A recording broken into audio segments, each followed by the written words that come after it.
This is the Mathematics Education Podcast from mathedpodcast.com.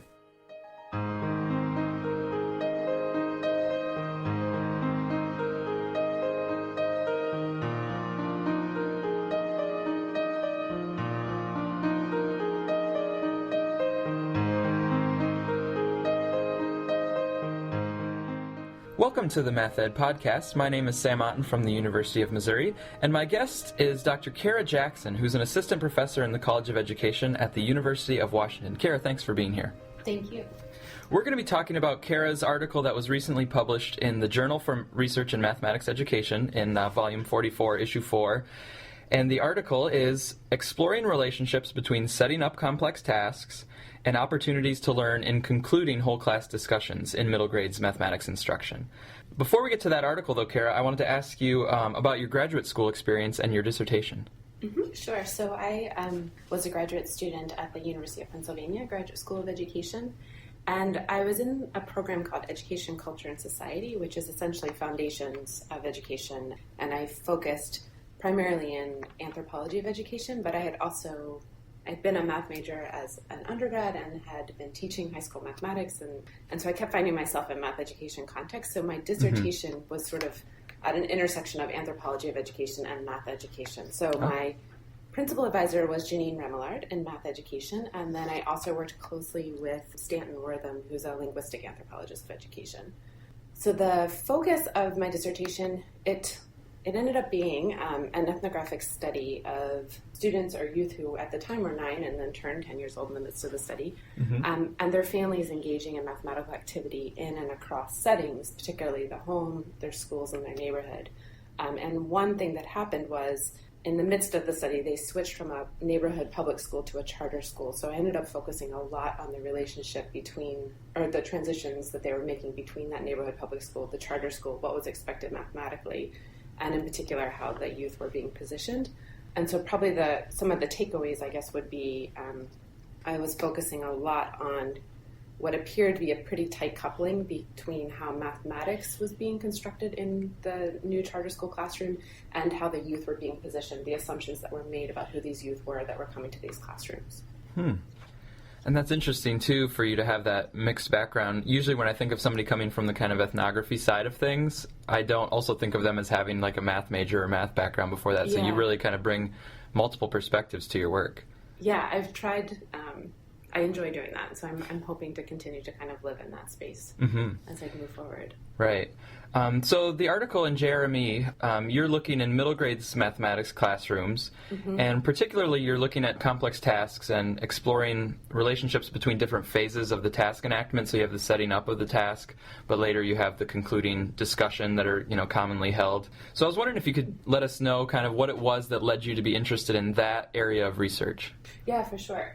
So I would say throughout, I've been really interested in, even from my own teaching, one thing I was really interested in is how could I as a teacher learn better how to support more and more students to participate in rigorous mathematical activity. I think now I have more language around that's come from reading and being in conversation with lots of people, but trying to really, I think in Deborah Ball's terms maybe, take seriously the idea that teaching for that kind of understanding is not natural activity. So what are certain forms of practice one can learn to do to support more and more students to have opportunities to participate in rigorous activity? And so I was part of a study, and my co-authors on this paper are Annie Garrison, who just finished her doctorate in math education at Vanderbilt University and is now an assistant professor of math ed at SMU in Dallas, Texas.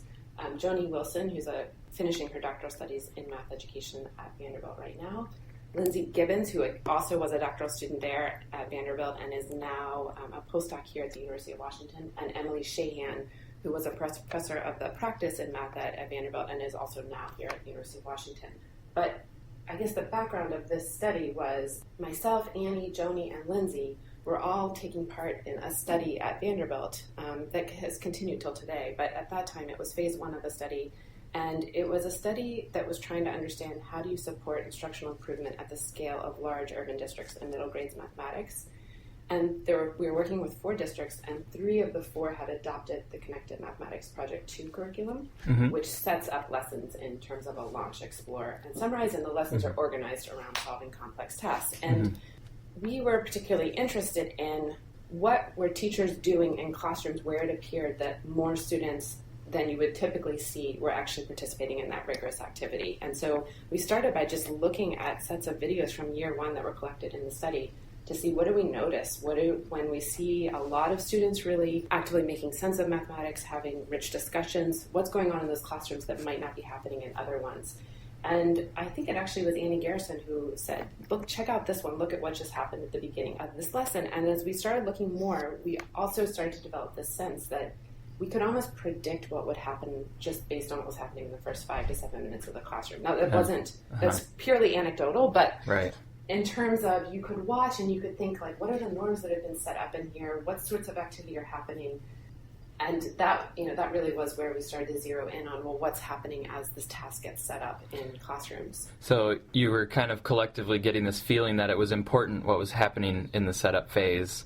And so then it was a matter of, okay, can we kind of analyze this and sort of put our finger on that feeling that we're having about? Exactly. Like, could we start to characterize what's happening in those phases that seem to be regular, or that there seem to be patterns in that sort of activity across lessons where it appears that more students are being supported? And again, kind of tying back, thinking about, if we could do that, then it might be that we could start to specify more of what's important in the beginning of a class, such that then you could imagine supporting other people to learn how to do that. So kind of going back to the idea that teaching for these kinds of understandings isn't natural, but it is learnable. So what are the sorts of things we need to learn to be able to do those things? Mm-hmm. So you mentioned the broader study that this was a part of. So could you say a little bit more about the data that you were drawing from and maybe the data that particularly informed this article? Yeah, so in that larger study, we collect a variety of data that tries to capture the extent to which teachers are developing the intended forms of practice and the relationship between what's happening in their schooling context that is supporting them or not supporting them to develop those intended forms of practice. So we collect interviews around their relationship with their principals, their relationship with coaches, their social networks. We also have assessments of their mathematical knowledge for teaching and a host of other things. But for this study itself, we only focused on the video recordings of them teaching. And so for each year of the study, in around January or February, we video record 2 consecutive lessons for each of 120 teachers that kind of spanned the 4 districts that we were working in. And that was the primary source of data. So in this particular study, we actually didn't use the other data we had. So in total, about 240 observations per year. And one thing I should say is sometimes, though, these lessons, CMP2 lessons in particular, span more than one day. So you might launch the task, the kids explore it, and then the next day the teacher comes back and orchestrates the whole class discussion. So not all of those lessons were isolated. There were some that would span over the 2 days. Okay. And then what was a framework that you brought to the data to kind of make sense of those lessons that you're seeing? I know from your title and then from looking at the article, clearly the Stein framework, but I was wondering if you could say a little bit about how you actually structured the data that you were looking at.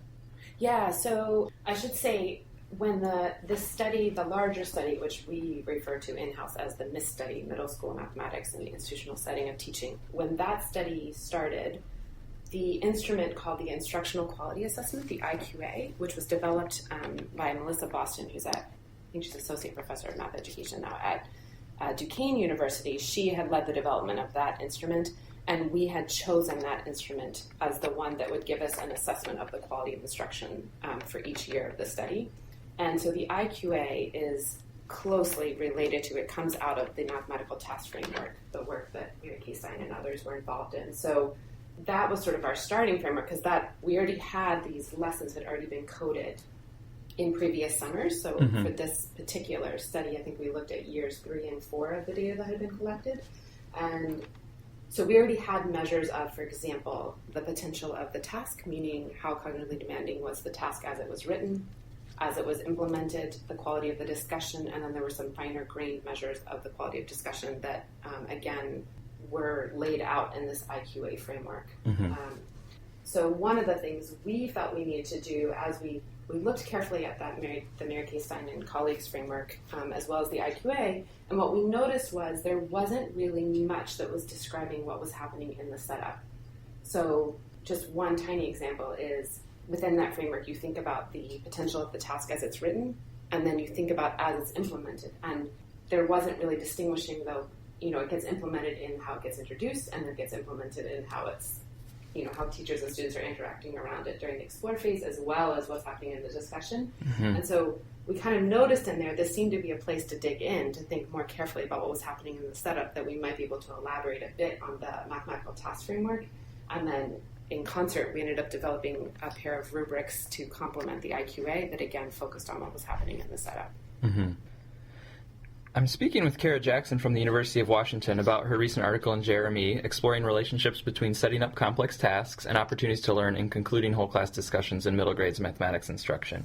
So you mentioned, though, the kind of refinement that you did to the IQA and those observations and looking at the setup phase. And so now I'm curious, what did those allow you to see in the setup phase? What were some of the findings that you had in that part of the implementation?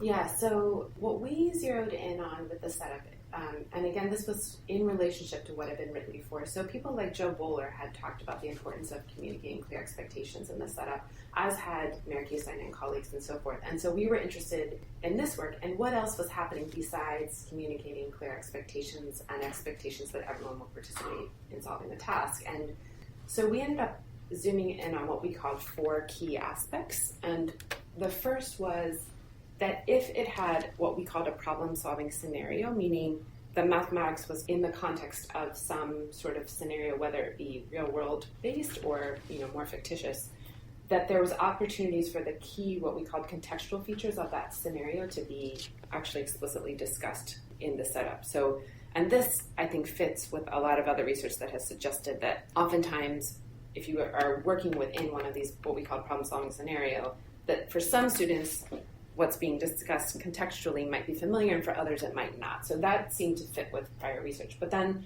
the second piece that we saw that seemed really important, that we hadn't seen discussed as much before, was that whatever the key mathematical ideas or the relationships or the key quantities that were being, that were going to then be the object of what was being mathematized in the task, that those, as they were represented in the task statement, were also explicitly discussed. So in the paper, we give an example of this one task, Dollars for Dancing, where kids are earning a certain amount of money for every hour that they dance. And there, we think, is a key mathematical idea that students needed to be able to imagine that they were earning this particular amount of money, and that particular amount of money per every hour was accumulating over time. And the accumulation over time was what was going to then be represented in a variety of ways, and they're going to be making sense of that. Mm-hmm. But if they didn't have that image, it was going to be really hard, we predicted, for them to then engage in more conceptually around the mathematics.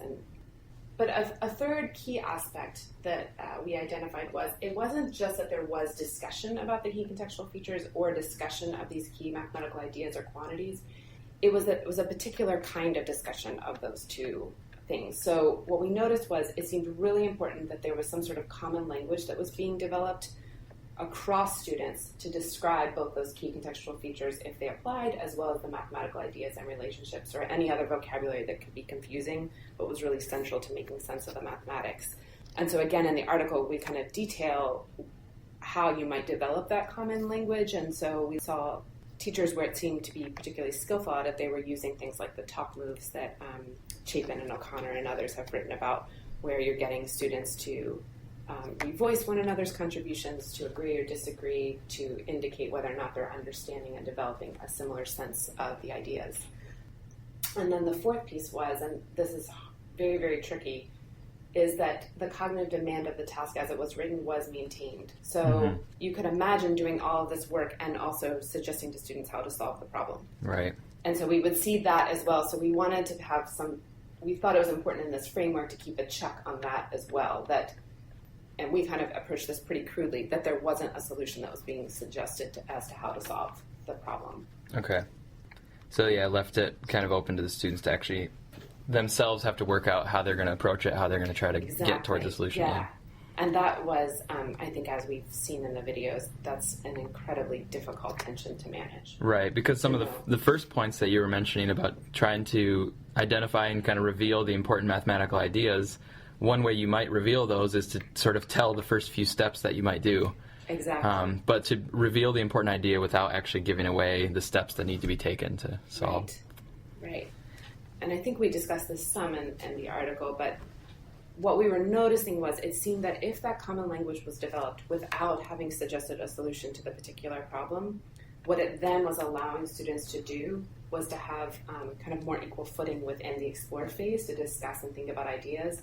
And then I guess the latter half of the article kind of gets into, and why would that then matter in the discussion? And so one of our conjectures was that would matter because as a teacher was orchestrating a discussion of student solutions and you were trying to make sense of them conceptually, you could fall back on that imagery to help you make sense of both what was being represented, but also to evaluate, for example, the reasonableness of a solution and so forth. So I'm sure the listeners, and I know myself, I'm curious about how that conjecture played out, because this is right in sort of my area of research where I'm really interested in how those whole class concluding discussions take place. So what did you see when you then followed it through to the later part of the implementation? So the way, I should say a little bit about the way we did analyze that, I think. Okay. Just to say kind of what I'm able to say and what I'm not. So what we ended up doing, and really Annie Garrison, my co-author, she really led this portion of it, was conducting a quantitative analysis then of the relationship between assessment of what was happening in the setup according to those four aspects that we spoke about earlier, and existing measures of the quality of the whole class discussion. So the existing measures we had were something called academic rigor of the discussion, from Melissa Boston's IQA, which just, it really kind of gets at to what extent are people providing any evidence for their ideas. It's a pretty global measure. And then two finer grained measures, one which was called student linking, which is the extent to which students are connecting their ideas to one another, and student providing, which is the extent to which students are, when they're providing an explanation, is it conceptual or is it more calculational? And so those were the measures we stuck with based from the IQA, and we found some interesting relationships. One is that just focusing on discussion of the key mathematical ideas and relationships. So, for example, back to the Dollars for Dancing test, the idea of money accumulating over time, that would be one of those. That when we saw that there was common language developed to describe the key mathematical ideas and relationships, we also saw that there tended to be more evidence of students providing conceptual explanations in the whole class discussion and of students linking their ideas to one another. Those same relationships held also for contextual features. So when there was work in the setup around developing common language to describe key contextual features, we saw that also play out with students providing more conceptual explanations in the whole class discussion, as well as linking their ideas to one another. What was interesting, though, is that the extent to which we actually had evidence of that happening was pretty minimal. So in general, in the setups, teachers tended much more to focus on the mathematical ideas and relationships than the contextual features when there were problem-solving scenarios. There was very, very little attention to context in the setup. Yeah, those are really interesting findings. I'm also curious, you mentioned in the setup about, the important relationship with cognitive demand and how that can be challenging to balance in the setup phase. How did you see that playing out through the whole class concluding discussion? Yeah, so this also, I think these are important findings around this. We were finding that in the majority of the lessons, actually, the cognitive demand of the task was lowered within the setup, which suggests, I think, big implications for potential teacher education work and in-service teacher education work. Like, how is it that you support people to maintain the cognitive demand during the setup? One interesting finding, though, was because we were curious about if you could do all this work in the setup and you could help you support to common language around mathematical ideas and relationships and contextual features, but would that also then go hand in hand with decreasing the cognitive demand? And we found that actually that wasn't the case, that those people who were developing such common language in the setup also seem to be more skilled at maintaining the cognitive demand, which I think could suggest some implication about teachers who are thinking that deliberately about setting up a particular task, perhaps the goals they have for their students in mind, maybe it's related to their mathematical knowledge for teaching and so forth. So that we thought was a really interesting finding, that it didn't mean that if you developed this common language, you were also decreasing the cognitive demand. In fact, we found something that was to the contrary of that. And this is just kind of my own thoughts spurring off of what you were saying about the mathematical knowledge for teaching. It also, to me, sounds like a lot of these, the things that you're seeing with the teachers is almost related to a knowledge of discourse or a knowledge of facilitating a productive discussion. Yeah. And I'm wondering if that's kind of still within the same sort of broad category of mathematical knowledge for teaching, or if that's actually a different kind of knowledge or a different kind of skill. Yeah, it seems, my thought on that is that they're related because, for example, if you want to press on students' ideas, particularly in a setup, if you want to press them to articulate and develop some common ideas about what's happening in this particular scenario, but you don't want to go so far as to suggest a solution, that it's kind of like they're intersecting. Like you have to know what to press on, when to press on, and that's got to be related to your goals for students learning and what you know are important mathematical ideas, what's okay to discuss up front because we should all know this already, and what do we not want to press too much on because that's the new learning that's going to be developed through the lesson. So I see those as distinct but very much related, particularly in how you press, when you press. Yeah, and the mathematical knowledge for teaching seems like it would come into play with knowing as a teacher, if I press on this, what's the payoff going to be, or what might it lead students to? That's really going to be tied up with their mathematical knowledge for teaching. But the skill and the finesse in doing that is, I think a separate but related thing, like you said. Yeah. And definitely one of the things we tried to be really careful about in the article was to suggest that although we were finding these relationships, we weren't suggesting that one was necessarily influencing the other. That, like, for example, if you did the setup this way, then your whole class discussion would be this kind of discussion. Right. Because we also think, essentially what we're suggesting is it's important to orchestrate discussion both in the setup and at the conclusion of the lesson, and that the skill, that finesse you're talking about probably cuts across. So if you're able to do it in one setting, you're probably, just the skill in being able to do that probably was evident in the setups we watched as well as in the whole class discussion. So if someone's really good at orchestrating a whole class discussion, you probably would see it in both phases. Right. So that's also, it's sort of something we'd like to explore more about, which is, are there different sorts of sets of skills in terms of thinking about it as you're setting up a task versus concluding a task? Or if you can do one really well, do you just automatically do the other one really well as you need to? Right. Yeah, I try to separate those issues out. Yeah. But you do a nice job in the article of, position this as an exploration, and you describe the things that you're seeing without sort of overextending your claims. So I think you did a nice job writing that up.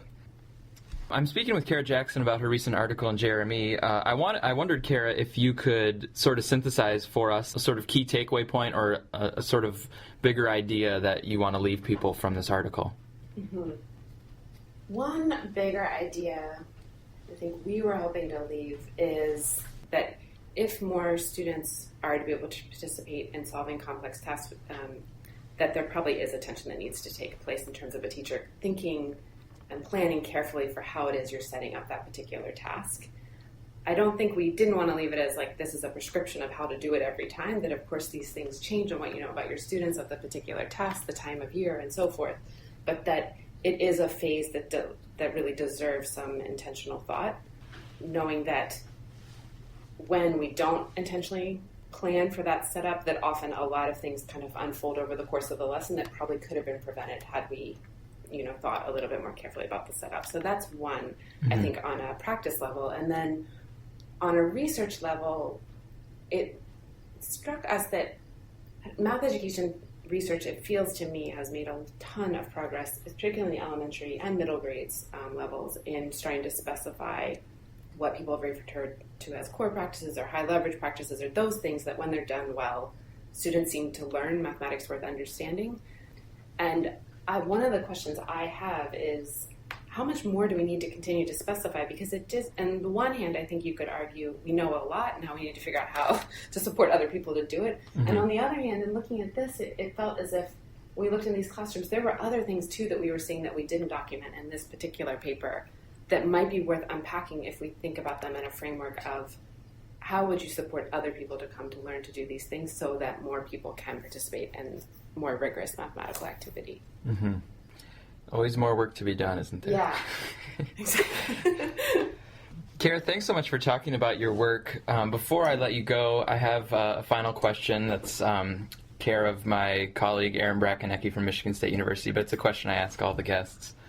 If you weren't in math education, what else could you see yourself doing with your life? Okay, so I have a few thoughts. One is, I mean, if I wasn't in this particular position, I'd also be very, very happy teaching classroom mathematics. I oftentimes think about that. Anyhow, but something completely different from that. One thing I'd really love to do is to do, I guess it'd be like more journalistic work around education.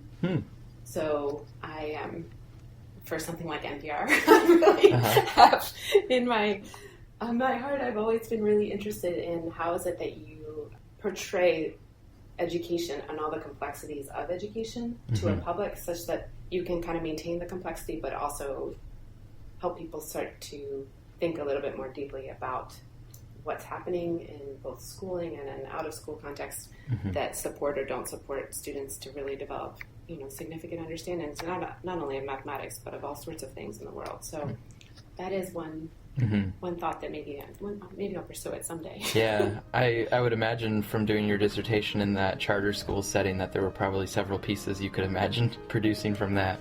Absolutely. Kira, thanks so much for taking the time to speak with us about your work. Yeah, for sure.